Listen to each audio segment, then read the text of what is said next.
Hello friends, welcome to வெற்றி விமர்சனம். இப்படி ஒரு நல்ல படம் வந்தது நமக்கு இப்படிங்க தெரியாமல் போச்சு.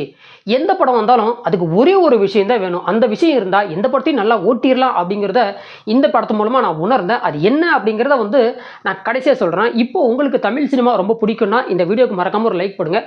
தமிழ் சினிமாவை உங்களுக்கு ரொம்ப ரொம்ப பிடிக்குன்னா நம்ம சேனலை மறக்காமல் சப்ஸ்கிரைபும் பண்ணிக்கோங்க. உதயகுமாரோட இயக்கத்தில் அருண் பாண்டியன் மற்றும் கீர்த்தி பாண்டியனோட நடிப்பில் வெள்ளிக்கிழமை திரையரங்கத்துக்கு வந்த அக்கேனம் படத்தோட விமர்சனம் தான் பார்க்க போகிறோம். இந்த படத்தை பொறுத்த மட்டும் இந்த படத்தில் ஒரு நடிகர் பட்டாளத்தையே உள்ள அமைச்சு வச்சிருக்காங்க. அது மட்டும் இல்லாமல் இது ஒரு ட்ரையாங்கிள் ஷேப்பான சஸ்பென்ஸ் கிரைம் த்ரில்லராகவும் உருவாக்கி வச்சிருக்காங்க.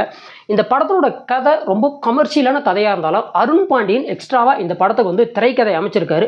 அவரோட திரைக்கதை நம்ம சீட்டில் கன்ஃபார்மாக ஹோல்ட் பண்ண வைக்குது. அந்த அளவுக்கு பெரும்பாலான விஷயங்கள் ஃபர்ஸ்ட் ஹாப்லையும் சரி செகண்ட் ஹாப்லையும் சரி நல்லாவே செஞ்சு வச்சுருந்தாங்க.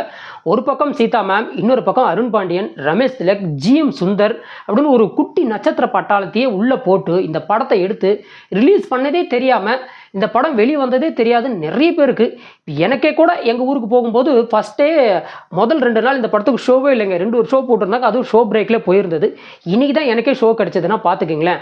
அந்த அளவுக்கு. ஆனால் நல்ல படமாக இருந்தாலுமே இந்த படம் மக்கள்கிட்ட ரீச் ஆகாததுக்கு ஒரே காரணம் தெரியுமா? போதிய ப்ரொமோஷன் பண்ணாமல் விட்டுட்டாங்க.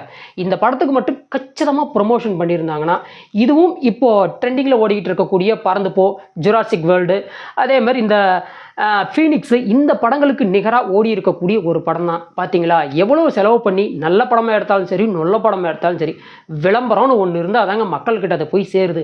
அண்ணார் அருண் பாண்டியன் தன்னோட சொந்த தயாரிப்பில் இந்த படம் எடுத்திருந்தாலுமே விளம்பரங்கிற விஷயத்தை செய்யாமல் விட்டுட்டாரோ அப்படிங்கிற வருத்தம் எனக்கு இருக்குதான் செய்யுது. எப்படி இருந்தாலும் என்னை பொறுத்த வரைக்கும் இது ஒரு பிலோ ஆவரேஜில் இருக்கக்கூடிய குட் ஃபிலிமாக தான் நான் பார்க்குறேன்.